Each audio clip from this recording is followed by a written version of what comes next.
Hi friends, எல்லோரும் எப்படி இருக்கிறீங்க? நல்லா இருக்கிறீங்களா? என்னோடய சேனலை சப்ஸ்கிரைப் பண்ணவங்க எல்லாத்துக்கும் ரொம்ப நன்றிங்க. எல்லோரும் என்னோடய மார்னிங் ரொட்டீன் பார்த்துருப்பீங்க. மிட் மார்னிங் ஒரு 9 o'clock மேலே என்னோடய ரொட்டீன் தான் பார்க்க போகிறீங்க. ஸோ ஃபஸ்ட்டு நம்ம தோசை ஊற்றிக்கலாம். அப்பாவும் அம்மாவும் சாப்பிட்டுட்டாங்க. சாப்பிட்டுட்டு கழனிக்கு போயிட்டாங்க. இப்போ நம்ம சாப்பிட்றதுக்காக 2 தோசை ஊற்றிக்கலாம். இது ஒரு ஹெல்த்தியான தோசை, ரொம்ப டேஸ்டியாக இருக்கும், சாஃப்டாக இருக்கும். ஒன்றும் இல்லைங்க, ராகி ஃப்ளாரு, அதுக்கப்புறம் கோதுமை மாவு ஈக்குவல் அமௌண்ட்டாக எடுத்துக்கிட்டணும் ரெண்டும். அதுக்கப்புறம் ஒரு 2 டேபிள் ஸ்பூன் நம்ம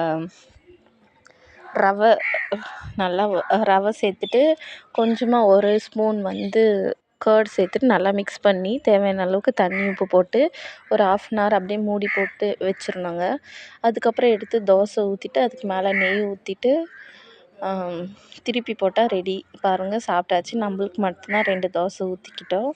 இதுக்கு காரசாரமாக ஒரு கார சட்னி வச்சு சாப்பிடும்போது இன்னும் டேஸ்ட்டாக இருக்கும். இதுக்கு தேங்காய் சட்னி எப்படி இருக்குன்னு தெரியலங்க.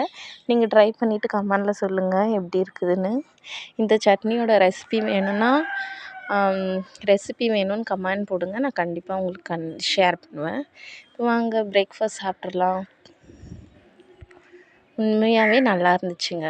இப்போ வாங்க ஆஃப்டர்நூனுக்கு லஞ்சுக்கு எங்கள் அம்மா எண்ணெய் கத்திரிக்காய் குழம்பு செய்யலான்னு சொல்லியிருக்கிறாங்க. அதையும் உங்கள்கிட்ட காமிக்கிறேன். ஃபஸ்ட்டு எண்ணெய் போட்டாச்சு. இந்த குழம்பு எங்கள் அம்மா வைக்கிற எண்ணெய் கத்திரிக்காய் குழம்பு அவ்வளோ டேஸ்ட்டாக இருக்குங்க. நீங்களும் ட்ரை பண்ணி பாருங்கள். நான் பார்த்து இதே மாதிரி சமைச்சாலும் எனக்கு நல்லா வரலை. பட் நீங்கள் ட்ரை பண்ணுங்கள், உங்களுக்கு நல்லா வரும். கடுகு கொஞ்சம் நல்லா பொரிஞ்சதுமே வெந்தயம் போடணும். வெந்தயம் போட்டால் அதோடய ஃப்ளேவர் எக்ஸ்ட்ரா தூக்கி கொடுக்கும். இதுக்கு வெங்காயம் பூண்டும் கட் பண்ணி வச்சுருக்கேன். அதையும் நீங்கள் அரைச்சி கூட சேர்க்கலாங்க, டைம் இருந்தால். நாங்கள் அடுப்பில் செய்கிறோம், கொஞ்சம் சீக்கிரம் வெந்துடும். கேஸில் வதக்கும்போது லேட் ஆகுன்றதுனால கேஸில் வைக்கும்போது அரைச்சி வைப்போம். இப்போ கொஞ்சமாக கறிவேப்பிலை போட்டு எங்கள் அம்மா ஏனோ தானோன்னு சமைப்பாங்க, ஆனால் சூப்பராக வந்துடும். இப்போ நல்லா வதக்கிக்கலாம். பாருங்கள், நான் கேமரா ஆஃப் பண்ணவே இல்லை, அதுக்குள்ளவே அது தக்காளி வெங்காயம் வதங்கிடுச்சு. இப்போ தக்காளி சேர்த்துக்கலாம். நம்ம நைட்டுக்கும் இது சேர்த்து சமைக்கிறதுனால தக்காளி கொஞ்சம் ஜாஸ்தி போட்டிருக்கோங்க. உங்களுக்கு எவ்வளோ வேணுமோ அவ்வளோ கம்மி பண்ணிக்கோங்க. இப்போ தக்காளி வேகிறதுக்காக கொஞ்சமாக உப்பு போட்டு வேக விட்டுடலாம்.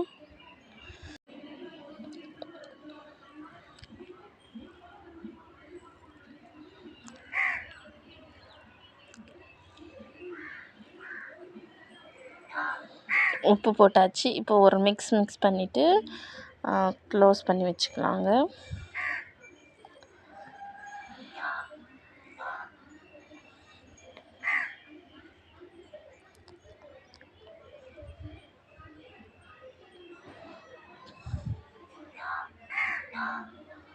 ஒயிட் ரைஸ் நாங்கள் முன்னாடியே ரெடி பண்ணி வச்சுட்டோங்க. அதுக்கப்புறம் தான் குழம்பு செய்கிறோம்.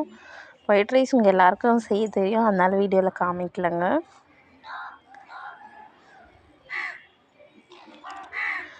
இது நான் எங்கள் அம்மா கிட்ட ரொம்ப நேரம் பேசிகிட்டே அப்படியே வீடியோ கட் பண்ண மறந்துட்டேன்.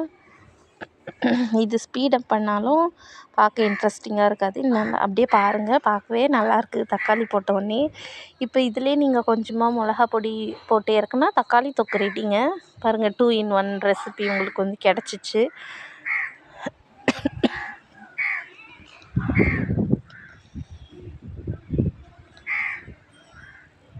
பாருங்கள், இப்போ நம்ம கொஞ்ச நேரத்துலேயே தக்காளி நல்லா வதங்கி வந்துடுச்சு.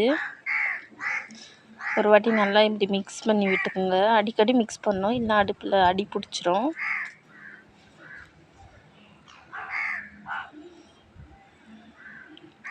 நல்லா வதக்குன்னு வதக்கிக்குங்க.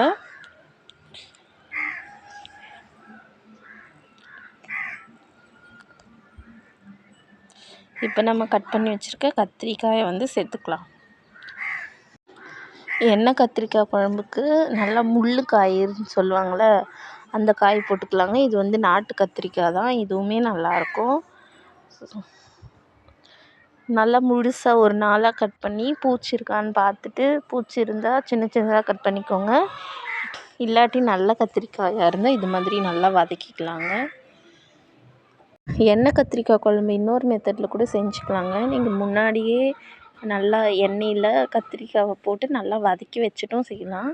அது வந்து கொஞ்சம் ஈஸியாக வெந்துடும், டக்குன்னு வெந்துடும். அதனால் அப்படி செய்யலாம், இப்படியும் செய்யலாங்க, எப்படி வேணால் செய்யலாம். இப்போ நல்லா இது மிக்ஸ் பண்ணி விட்டாச்சு. இப்போ வந்து கொஞ்சமாக நாங்கள் தண்ணி சேர்த்துருக்குறோங்க.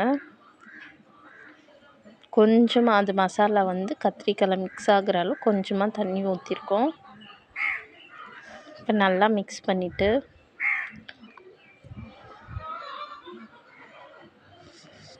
இப்போ நிறைய தண்ணி சேர்க்கக்கூடாதுங்க, கொஞ்சமாக தான் சேர்த்துருக்கோம். அந்த மாதிரி கொஞ்சமாக சேர்த்துக்கோங்க. இப்போ நல்லா ஒரு லிட்டு வச்சு க்ளோஸ் பண்ணிக்கலாங்க. அது கொஞ்ச நேரம் மசாலாவில் மிக்ஸ் ஆகட்டும்னு. பாருங்கள், இப்போ தண்ணி கொஞ்சமாக வற்றி வந்துடுச்சு. இப்போ வந்து கொஞ்சம் நல்லா மிக்ஸ் பண்ணி விட்டுறலாம். இப்போ வந்து 2 ஸ்பூன் வந்து வீட்டு குழம்பு மிளகாய் பொடி, அதையும் நல்லா சேர்த்துக்கலாம். இந்த குழம்பு வந்து காரக்குழம்புக்குலாம் இந்த மிளகா பொடி சூப்பராக இருக்கும். இப்போ மிளகா பொடி போட்டாச்சு, நல்லா மிக்ஸ் பண்ணிக்கலாங்க. மிக்ஸ் பண்ணிவிட்டு அதுக்குள்ளே நம்ம புளி கரைச்சிக்கலாம் போயிட்டு.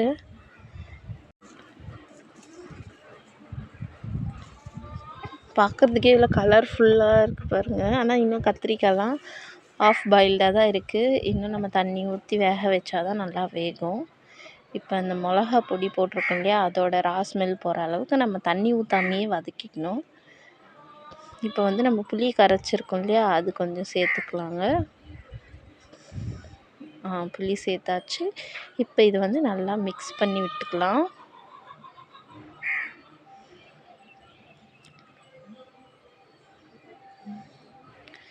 அடுப்பில் மட்டுங்க ஒரு ஸ்டெப்புலேயும் டக்குன்னு கொதிச்சிடும்.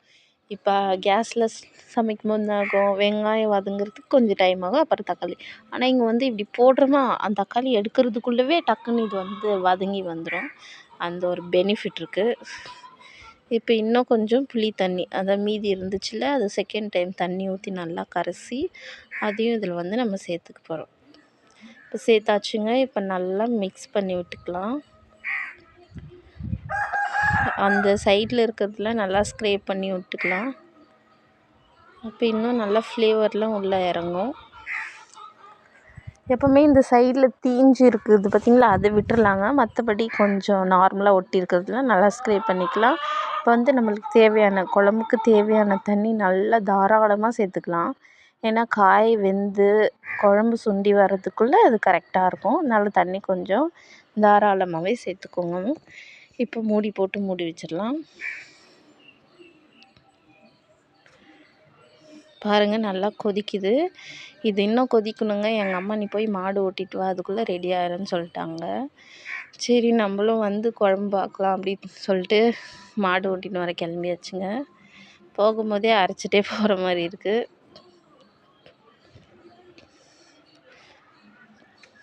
பாருங்கள், ஒரு அழகான பூ பூத்திருக்கு நம்மளுக்காக, அதை வச்சுக்கலாம்.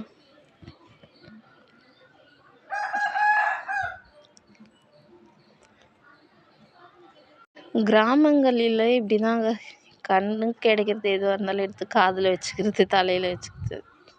இன்றைக்கி ஸ்நாக்ஸ்க்கு வந்து கொய்யாப்பழம், வீட்டில் விளைஞ்ச கொய்யாப்பழம் கொடுத்து அனுப்பிச்சாங்க. ரொம்பவே டேஸ்ட்டாக இருந்துச்சு, ரொம்ப நீர் சத்து நல்லா இருந்துச்சு. அதனால் தண்ணியே தேவையில்லைன்னு சொல்லிட்டு வந்துட்டேங்க. ஒரு 2 கொய்யாப்பழம் எடுத்துகிட்டு அது கூடவே நல்லா அரிசி, பச்சை பயிறு, காராமணி, வேர்க்கடலாம் போட்டு வறுத்தது வந்து கொடுத்து அனுப்பிச்சாங்க. நான் இப்போ காமிக்கிறேன் இல்லைங்க, இது வந்து முருகர் கோவில். இது விசேஷ நாள் அன்றைக்கி எல்லாம் ஏரி வழியாக தாங்க வந்து நடந்து போவாங்க. நான் மேபி போனால் உங்களுக்கு கண்டிப்பாக அந்த வீடியோ எடுத்து உங்களுக்கு காமிக்கிறேன். அங்கேருந்து பார்த்திங்கன்னா கீழே கடல் மாதிரி தெரியுங்க, ஃபுல்லாக அப்படியே புகை மூட்டமாக இருக்கிற மாதிரி தெரியும். அந்த வியூவே நல்லாயிருக்கும். நான் உங்களுக்கு எப்போயாச்சும் போனால் காமிக்கிறேன். இப்போ நல்லா வேடிக்கை பார்த்துட்டு வந்தாச்சுங்க. நம்ம வச்சுருந்த கொய்யாப்பழமும் 2வது கொய்யாப்பழமும் காலி ஆகிட்டு, இப்போ நம்மக்கிட்ட இருக்கிறது அரிசி மட்டும்தான். இப்போ அதையும் போய் ஏரியில் உட்காந்து சாப்பிட்லாம். எதுக்கு வந்தோன்றதே தெரியாமல் சாப்பிட்டுட்ருக்கோம். நம்ம மாடு மேய்க்கிறதே மறந்துட்டு. பாருங்கள், 3 மாடு இருக்குது.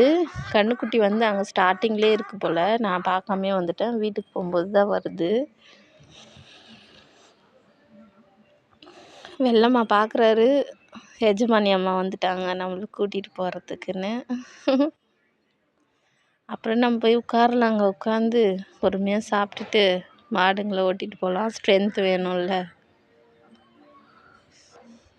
எங்கள் ஏரி நீங்கள் ஃபஸ்ட் டைம் முன்னாடி போட்ட வீடியோஸ்லாம் பார்த்துருந்தீங்கன்னா எவ்வளோ பச்சை பசேல்னு இருக்கும் ஏரியே. இப்போ பாருங்கள் மழை இல்லாமல் எப்படி ஆயிடுச்சுன்னு. பாருங்கள் நம்ம நல்லா உட்காந்தாச்சு கம்ஃபர்டபுளாக. இப்போ அரிசி சாப்பிட்டுக்கலாம். இந்த சாப்பிட்றதுலேயும் எனக்கு கொஞ்சம் சோம்பேறி தானுங்க. அதில் இருக்கிற பச்சை பயிறு காராமணிலாம் கடிக்கிறதுக்கு கொஞ்சம் கடினமாக இருக்குதுன்னு சொல்லிட்டு வெறும் அரிசி மட்டும் பொறுக்கி சாப்பிட்டுட்ருக்கேன்.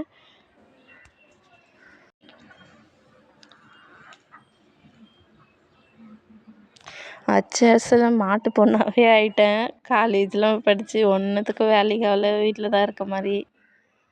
வீட்லேயே வேலை அதிகங்க. அதனால தான் நான் வேலைக்கு எதுவும் போகல. லாஸ்ட் இயர் தான் நான் முடித்தேன். எம்எஸ்சி கெமிஸ்ட்ரி முடித்தேன்.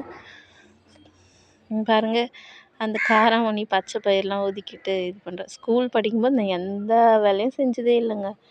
ஆஃப்டர் காலேஜுக்கு அப்புறம் தான் நான் எல்லா வேலையுமே செய்கிறேன். ஸ்கூல்லேயும் அப்படி தாங்க. நல்லா வேன் வரும், வேனில் ஏறி போவேன், வீட்டுக்கு வருவேன், சாப்பிடுவேன், படிப்பேன், தூங்குவேன், அவ்வளோதான். பாருங்கள் மாட்டு பொண்ணை மாறிட்டேன்.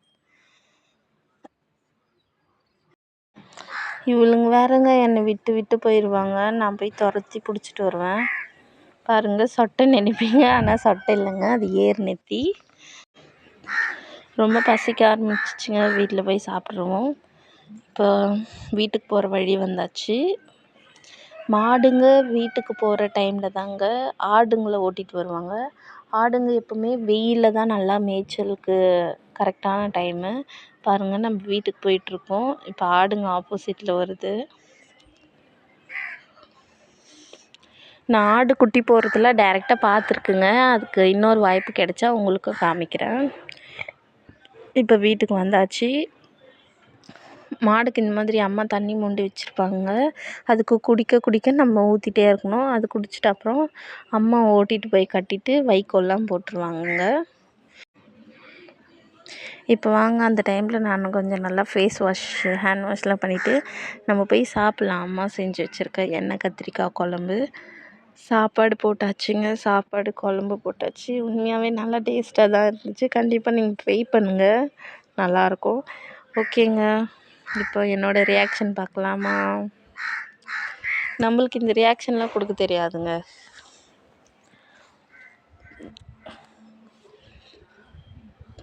நல்லாயிருக்கு. ட்ரை பண்ணி பாருங்கள், சூப்பராக இருக்குது. ஓகே ஃப்ரெண்ட்ஸ், உங்களுக்கு இந்த வீடியோ பிடிச்சிருந்தா லைக் பண்ணுங்கள், ஷேர் பண்ணுங்கள், கமெண்ட் பண்ணுங்கள், மறக்காமல் சப்ஸ்கிரைப் பண்ணுங்கள். நாளைக்கு இந்த மாதிரி ஒரு வீடியோவில் உங்களை சந்திக்கிறேன். Until then this is by from Divya Saminathan. நாளைக்கு ஒரு வீடியோவில் பார்க்கலாம். மறக்காமல் சப்ஸ்கிரைப் பண்ணுங்கள், ப்ளீஸ் சப்ஸ்கிரைப் பண்ணுங்கள்.